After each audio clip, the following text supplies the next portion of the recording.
Hello बच्चों, स्वागत है आपका लेट्स लर्न केमिस्ट्री में। तो आज की क्लास में मैं टॉपिक इक्विवेलेंट मास पे डिस्कस करना चाहता हूं। इक्विवेलेंट मास आप लोग जानते हैं क्या होता है, मास ऑफ वन इक्विवेलेंट। जैसा कि मॉलिक्यूलर मास होता है मास ऑफ वन मॉलिक्यूल या मोलर मास होता है मास ऑफ वन मोल मॉलिक्यूल, इसी तरह से इक्विवेलेंट मास भी होता है मास ऑफ वन इक्विवेलेंट। इसके बारे में आपको डिटेल में कि mass of one equivalent is equal to equivalent mass कैसे होता है, इसको आप नेक्स्ट वीडियो में देखेंगे। बट आज की क्लास में मैं आपको बताऊंगा कि किसी भी मॉलिक्यूल का इक्विवेलेंट जो मास होता है, ध्यान सुनेंगे, किसी मॉलिक्यूल का इक्विवेलेंट मास को आप डिवीजन करके कैसे लिख सकते हैं। जैसे मैं एक एग्जांपल करके देके आपको बता रहा हूं, prove that equivalent mass of Al2O3 is equal to equivalent mass of aluminium plus equivalent mass of oxygen. कहना क्या चाह रहा है उसको आप देखें।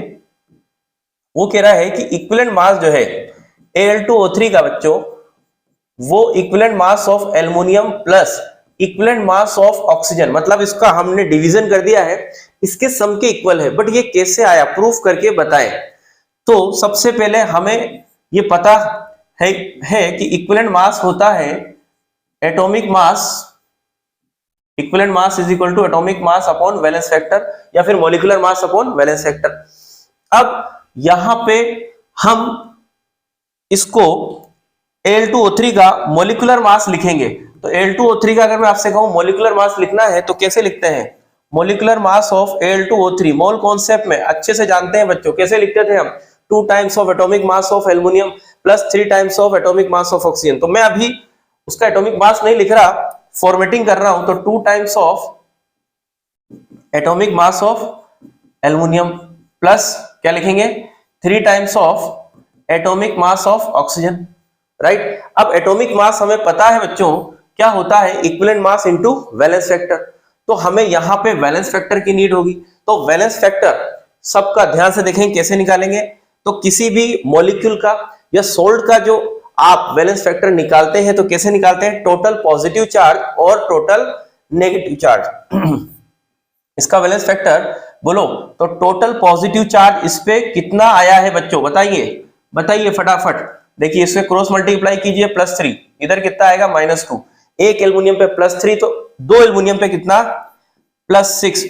तो किसी मॉलिक्यूल का या सोल्ट का अगर आप वैलेंस फैक्टर निकालते हैं तो टोटल पॉजिटिव चार्ज या total negative charge, valence factor इसका 6 आएगा। यहां पे एल्युमिनियम की बात करेंगे तो एल्युमिनियम का वैलेंस फैक्टर ओनली 3 ही आएगा। तो इसका वैलेंस फैक्टर 3 होगा बच्चों। और ऑक्सीजन का यहां पे 2 चार्ज आ रहा है तो इसका वैलेंस फैक्टर 2 होगा, राइट। अब ध्यान से देखेंगे कि मैं क्या कर रहा हूं कि इसको मैं रिप्लेस कर रहा हूं किससे, मतलब मॉलिक्यूलर मास या एटॉमिक मास को मैं रिप्लेस कर रहा हूं किससे, इक्विवेलेंट मास से मैं रिप्लेस कर रहा हूं। तो ध्यान से देखेंगे तो लिखते हैं हम एटॉमिक मास या मॉलिक्यूलर, तो इक्विवेलेंट मास इनटू, तो equivalent mass of Al2O3 cross multiply किया, वैलेंस फैक्टर कितना 6, जस्ट अभी हमने निकाला, is equal to 2 times atomic mass of aluminium निकालना इनटू वैलेंस फैक्टर कितना है 3, 3 इंटू 2 फिर से क्या आ जाएगा, ये 3।